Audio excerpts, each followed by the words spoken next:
Hello friends, welcome to your own channel on artificial intelligence and machine learning. As part of a series on SQL programming, in our last video, we were focused on Windows function.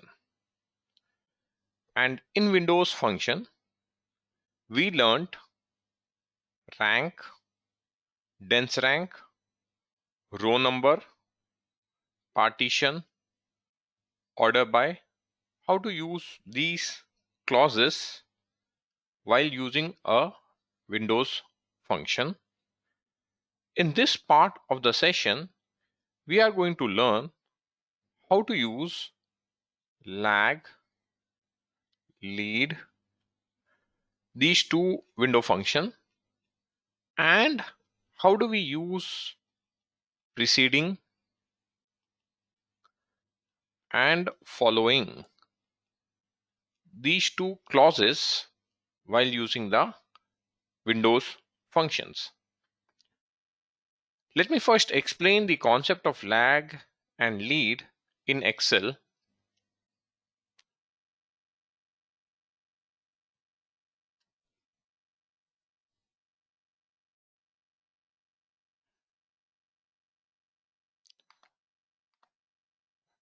We have this sample data. Now assume I would like to compute what is 1 day return of the stock. So here you can see there is a stock data, Reliance and TCS, buy date and closing price.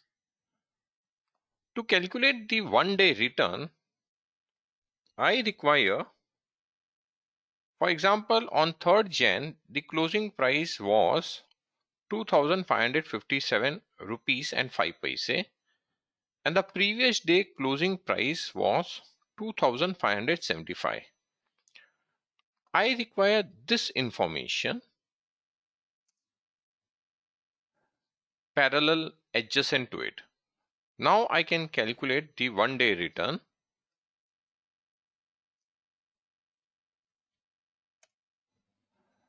And we can express it in percentage format.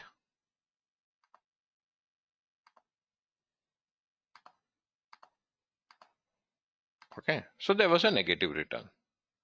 I can now copy paste this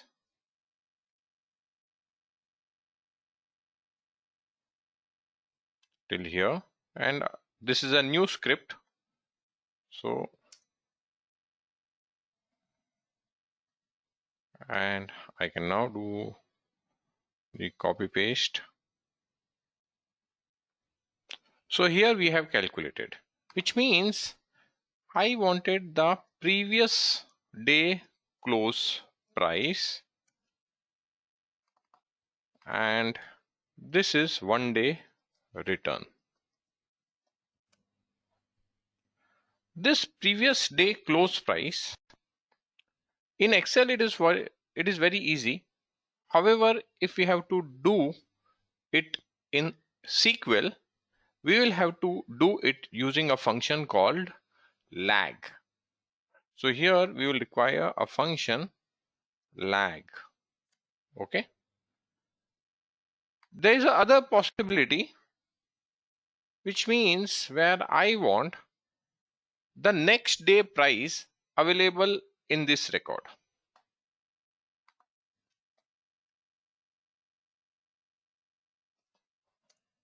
And I calculate I get the next day price like this. So here we'll have to copy paste till here, and then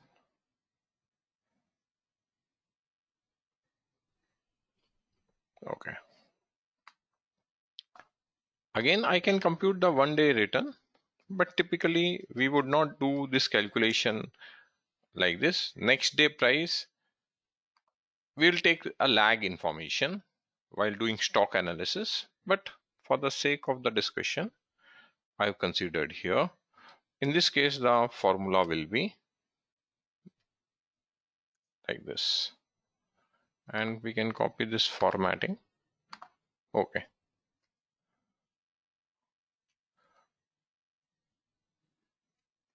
Okay, I hope you got the concept. And here for next day price, we actually will be using a function lead in SQL. Now, how do we do this in SQL is what we are going to learn. So let's move to our SQL programming workbench. I already have this table. I'll go ahead, drop it. I'll create this table and insert the records. So you can see the screen,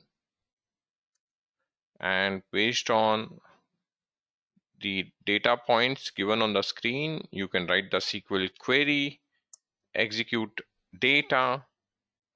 Okay. Now, for the calculation purpose, we require the lag information and the lead information. This is how you get the lag and the lead information in SQL. You use the function lag, you use the function lead. I'll make it small case.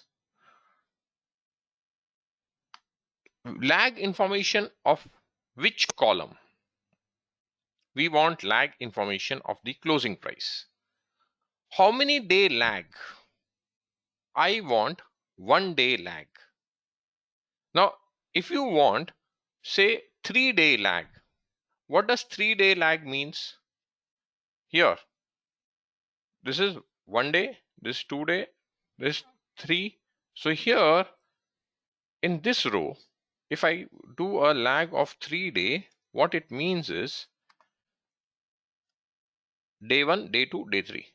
Here I'll have this value, but for this column I don't have 3 historical days, so it will not get populated. So this becomes lag 3 days. Okay, I hope you got the concept. So we can have lag of 1 day, 2 day, 10 days, whatever. By default it is always 1 day. Explicitly, however, I have written numerical value 1. Otherwise you can write the code something like this also. Okay, so let's go ahead. We are saying lag of the closing price and we want 1 day lag. Over, as you know, in Windows function we have to use this over function parameter. Partition by symbol, order by date, and the column name would be previous closing price. And here we use the lead function, partition by symbol, order by date, and the column name I have given as following, or you can say next day closing price. Let's go ahead, run, shift control enter. You can see here this is the closing price, the first record, and this closing price is available in the next record. This closing price is available in the next record. This is our lag function output. And the next was lead. The query is shown above. This is the value 2557. This value is available here. 2518.55 available here. So this is how you use lag and lead. Now let's change this lag to 3 as I explained and rerun this code once again. For this record 1, 2, 3. This is a 3-day lag. So you get the value 2575.90. And let's scroll down. You can see for the stock TCS, once again you have 3 null values, because when the Reliance data is completed and the next symbol is started, we are partitioning the data by symbol. As such, you will not have 3-day lag information for the first 3 records. I hope you got the concept of lag and lead. Great. Now we need to understand preceding and following. Okay. Assume I want to do a a moving average calculation. I want average of current day and past 2 days. Okay, I want the average price. So let's drop all these column and let's have average last 3 close price. Okay, I want to calculate an average of last 3 close price. Here I don't have historical data. I don't have historical data. Here I have it. Average last 3 close price. This is first close price, this is second close price, this is third close price. So these become last 3 close price. Okay. I can copy this, move it down. Similarly, I can have this function and put it here. Okay. So let's go ahead and see the calculations. Rounded off to 2 decimals. Okay. I want to calculate average. This is a summary function. Over what? Partition by symbol, order by date, rows between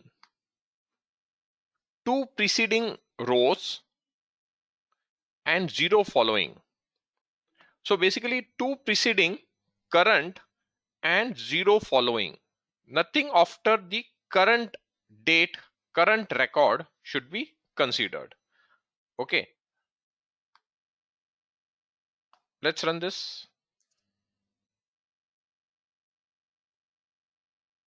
There is a, okay, I have used the column name as price here. This column is close price. And let's make this also small case.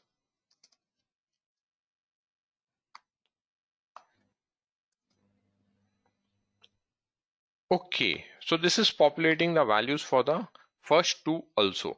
So what is happening? When you come to the first record, you are trying to see historical more 2 records. It is not available. So it just takes this value.